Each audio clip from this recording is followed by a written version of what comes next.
Assalamualaikum warahmatullahi wabarakatuh. Kita bertemu lagi dalam pembelajaran geografi. Saya Bu Reni Hirawati. Kali ini kita akan membahas materi mengenai sumber data kependudukan serta menganalisis mengenai komposisi penduduk. Seperti kita ketahui bahwa minggu lalu kita sudah belajar tentang dinamika penduduk. Jadi penduduk itu selalu mengalami perubahan, bahwa penduduk yang mana berdasarkan mengenai teori yang diutarakan oleh Robert Malthus bahwa penduduk itu akan bertambah menurut deret ukur, sedangkan pangan itu akan bertambah menurut deret hitung, sehingga ini akan menjadi persoalan yang sangat rumit manakala negara ini tidak siap mengenai kondisi penduduk yang selalu bertambah, ya, selalu bertambah, jadi 2 menjadi 4 menjadi 8 menjadi 16 dan seterusnya. Nah, jumlah data-data penduduk itu dihasilkan atau diperoleh dari mana? Nah, itu diperoleh dari data kependudukan, di mana data kependudukan ini kita akan memperoleh penafsiran bagaimana perilaku penduduk di muka bumi ini, ya. Bagaimana kita akan melakukan aksi dengan adanya penduduk yang cukup besar yang ada di bumi ini. Nah, kita akan lihat mengenai sumber data kependudukan atau teknik yang dipakai untuk mengumpulkan data kependudukan. Yang pertama adalah sensus, yang kedua adalah registrasi, dan yang ketiga adalah survei. Ya. Dan kalau kita lihat bahwa mengenai data-data kependudukan ini di Indonesia itu yang melakukan mengenai pendataan adalah Badan Pusat Statistik, ya, atau yang disingkat dengan BPS. Jadi BPS inilah yang berwenang nanti melakukan mengenai pendataan yang berkenaan dengan penduduk. Dan kita akan lihat yang pertama, sensus penduduk. Apa sih sensus penduduk itu? Sensus penduduk adalah merupakan rangkaian kegiatan yang berupa pencatatan, pengolahan, publikasi data demografi atau data tentang seluruh penduduk di suatu negara pada wilayah dan periode tertentu.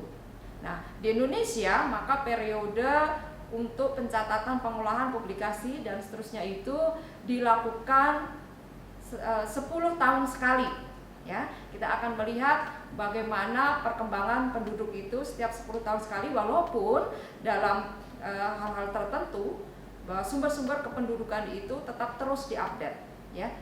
Ada 2 cara, yang pertama dengan cara canvasser dan yang kedua adalah householder. Apa itu canvasser? Canvasser merupakan di mana petugas dalam proses mewawancarain di setiap rumah, ya, itu secara door to door, jadi mendatangi dari rumah ke rumah, ya. Kemudian householder itu adalah bahwa kepala rumah tangga ini mengisi angket yang memang sudah diberikan oleh petugas. Dan dalam kondisi yang sekarang ini maka nanti akan dilakukan secara online juga, ya, sifatnya mengikuti untuk mempercepat pendataan itu secara online. Nah, ada 2 macam sensus, ya. Yang pertama adalah secara de facto. Apa itu secara de facto? Sensus yang dilakukan terhadap setiap orang yang ditemui oleh petugas di suatu daerah, walaupun orang tersebut tidak menetap di daerah tersebut, itu dihitung, ya. Secara de facto ada orangnya, itu dihitung. Bagaimana dengan yang kedua, dengan secara de jure? Bahwa de jure sensus yang pelaksanaannya terhadap penduduk ini yang benar-benar tinggal di suatu daerah sesuai dengan KTP atau keterangan lain, misalnya KK. Itu yang dihitung. Kalau di dalam di dalam suatu wilayah itu dia tidak memiliki KTP atau di dalam KK itu tidak ada, maka itu tidak dihitung. Dan biasanya di Indonesia itu menggabungkan baik secara de jure maupun secara de facto. Jadi orangnya juga ada dan memiliki data kependudukan yang valid, yaitu KTP kemudian KK. Nah, apa sih ciri-ciri sensus penduduk itu?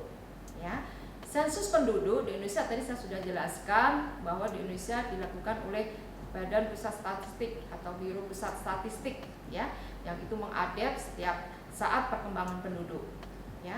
Kemudian dilakukan terhadap penduduk suatu daerah yang memiliki batas-batas secara pasti. Jadi biasanya ini setiap kecamatan, kemudian setiap kabupaten, setiap provinsi dan seterusnya, nanti data itu digunakan ya. Yang berikutnya merupakan pencatatan yang sifatnya ini universal. Jadi semua penduduk di suatu negara itu tercatat. Dan biasanya dilakukan serentak. Makanya petugas sensus ini lebih banyak, kemudian sekarang ini untuk mempercepat biar serentak adalah secara online ya, dalam kurun waktu yang memang sudah ditentukan. Itu ciri-ciri sensus. Yang berikutnya, yang kedua, data sumber kependudukan yang kedua adalah yang disebut dengan registrasi. Registrasi adalah pencatatan peristiwa kependudukan di tiap-tiap daerah setiap waktu. Jadi ketika terjadi peristiwa kependudukan, misalnya hari ini di wilayah RT 1 misalnya ada yang melahirkan, itu langsung dilaporkan. Maka ini menjadi pencatatan untuk kedepannya ya. Kemudian hari ini ada yang meninggal, kemudian dilaporkan ke tingkat RT. Hari ini ada yang pindah, dilaporkan ke tingkat RT. Itu yang disebut dengan registrasi penduduk. Kemudian yang ketiga, sumber data kependudukan yang ketiga yaitu survei kependudukan. Sebenarnya ini semacam sensus, tetapi tidak meliputi seluruh wilayah dan meliputi seluruh penduduk, tetapi hanya yang mewakili saja atau sampel ya, dalam hal ini sampel. Jadi tidak mewakili, tidak seluruh wilayah itu kita data, tetapi hanya meliputi beberapa wilayah saja. Itu yang disebut dengan survei.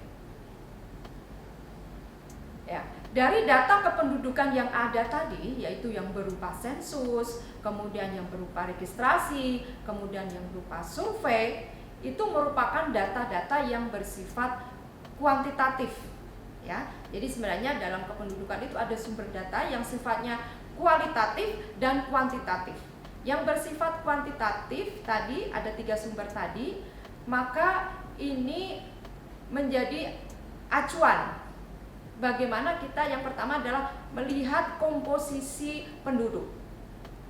Ya, jadi komposisi penduduk itu bermacam-macam. Jadi ada komposisi penduduk secara biologis, ini berdasarkan atas usia dan jenis kelamin.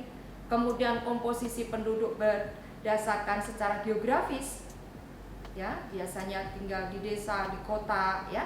Kemudian komposisi penduduk secara sosial, ini karakter sosial penduduk tersebut, misalnya tingkat pendidikannya, kesehatan, kemudian status perkawinan, gitu ya.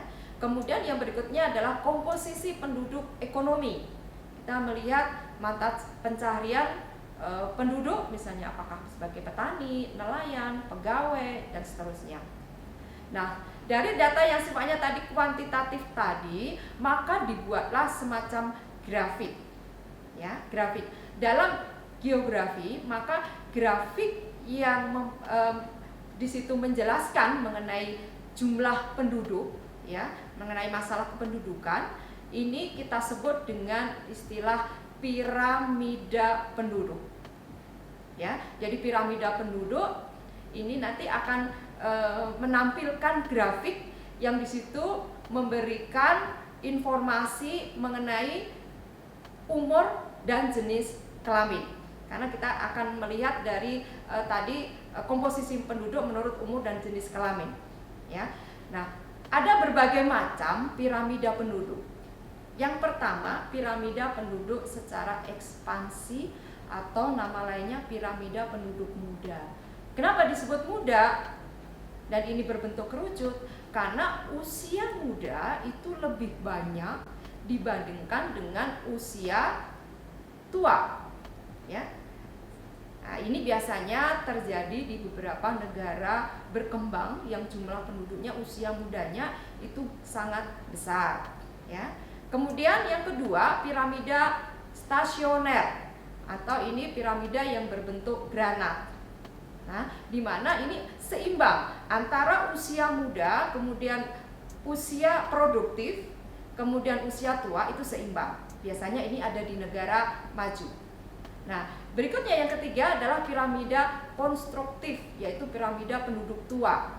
Biasanya ini berbentuk guci, dan ini pada piramida ini usia muda itu sangat sedikit, ya, sehingga akan terjadi kekhawatiran suatu negara untuk melanjutkan pembangunannya.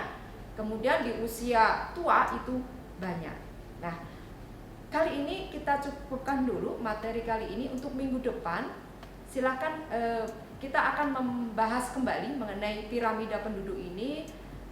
Hubungannya dengan bagaimana dengan piramida penduduk ini kita akan bisa mengetahui karakteristik penduduk, dan kita akan menghitung dari data-data kependudukan yang ada. Nanti kita siapkan dulu kalian untuk minggu depan mengenai data kependudukan, kemudian dibuat piramidanya, kemudian nanti dihitung berapa seks rasionya, kemudian dependensi rasio atau rasio ketergantungan.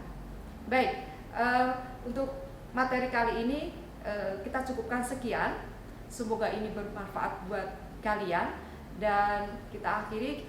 Salam sehat selalu. Assalamualaikum warahmatullahi wabarakatuh.